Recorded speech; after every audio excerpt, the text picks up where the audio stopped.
बेटा ये है पहली साखी।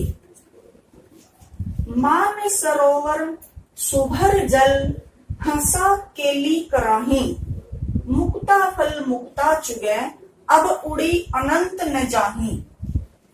यहां पर देखो मान सरोवर, देखो बेटा जो व्यक्ति है, व्यक्ति की जो ईश्वर भक्ति में डूबा हुआ है, मैं उस व्यक्ति की बात कर रही हूँ जो जिसकी भक्ति निर्लिप्त है, निस्वार्थ है, सच्ची भक्ति है जिसकी, तो वो उसका जो हृदय है मानसरोवर।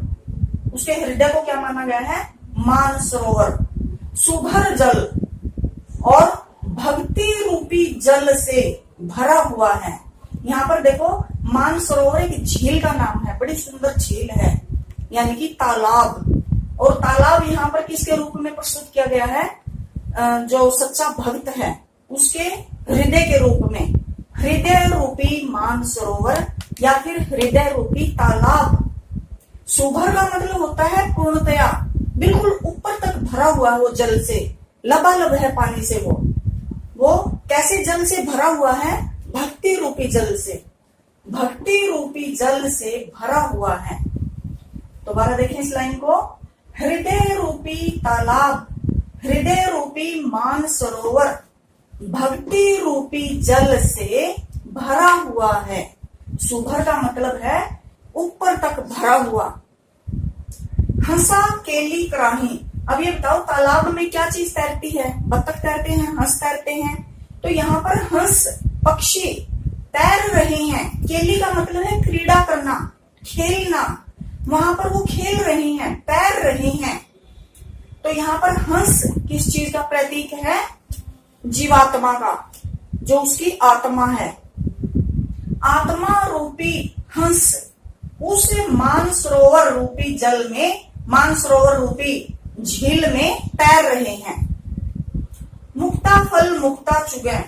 मुक्ता फल है मोक्ष, मुक्ता मोती। मोक्ष रूपी मोती को चुगे मतलब चुग रहे हैं। और वो जो हंस हैं, जो पक्षी हैं, क्रीड़ा कर रहे हैं और मोक्ष रूपी मोती को चुग रहे हैं उस मानसरोवर झील में। अब उड़ी अनंत न जाही।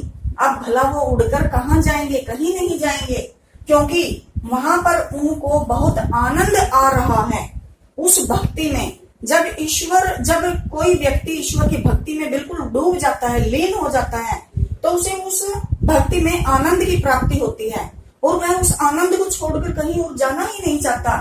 तो यहाँ पर हंस, जो आत्मा रूपी हंस हैं, वो भी उस स्थान को छोड़कर और कहीं पर भी उड़कर जाना नहीं चाहते।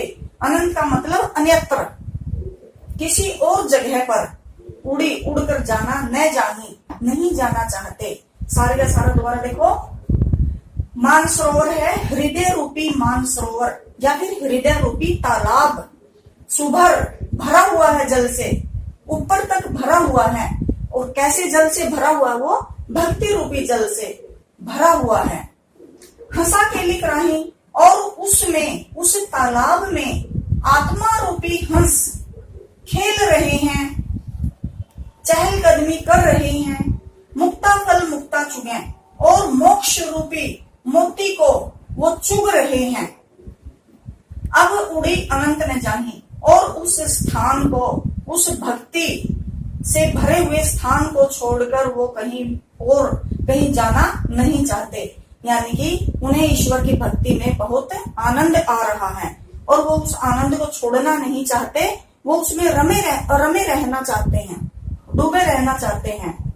इसका विशेष देखो।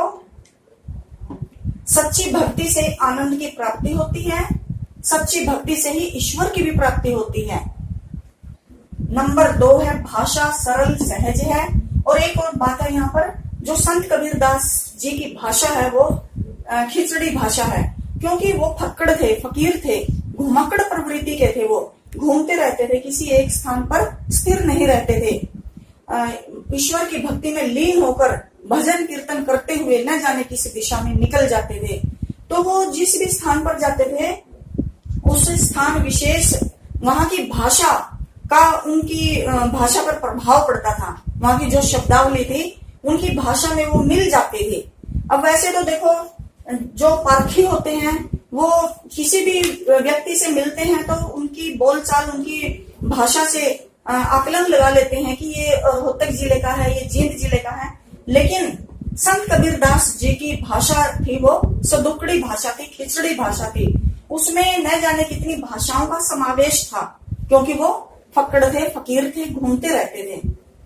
तो उनकी भाषा यहाँ आप विशेष में लिख सकते हो, सदुकड़ी भाषा का प्रयोग किया गया है। भाषा सरल सहज, और यहाँ पर ये दोहा छंद है।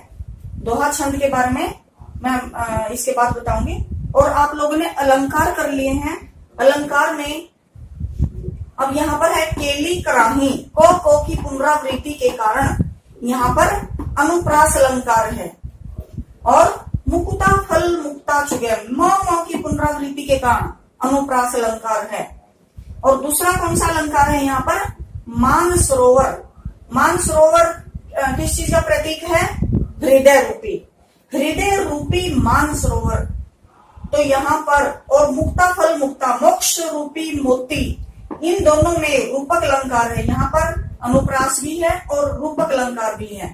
मानसरोवर में और मुक्ता फल मुक्ता, इनमें रूपक अलंकार है। और दोहा छंद कहाँ पर होता है? छंद दोहा छंद होता है जहां पर 13 और 11 मात्राओं का समावेश होता है। 13 और 11, जैसे ये है पहली लाइन में, पहली और तीसरी लाइन में 13 मात्राएं होती हैं, दूसरी और चौथी लाइन में 11 मात्राएं होती हैं। वहां पर दोहा छंद होता है। तो पहले साखी को आप लिखेंगे, विशेष सहित।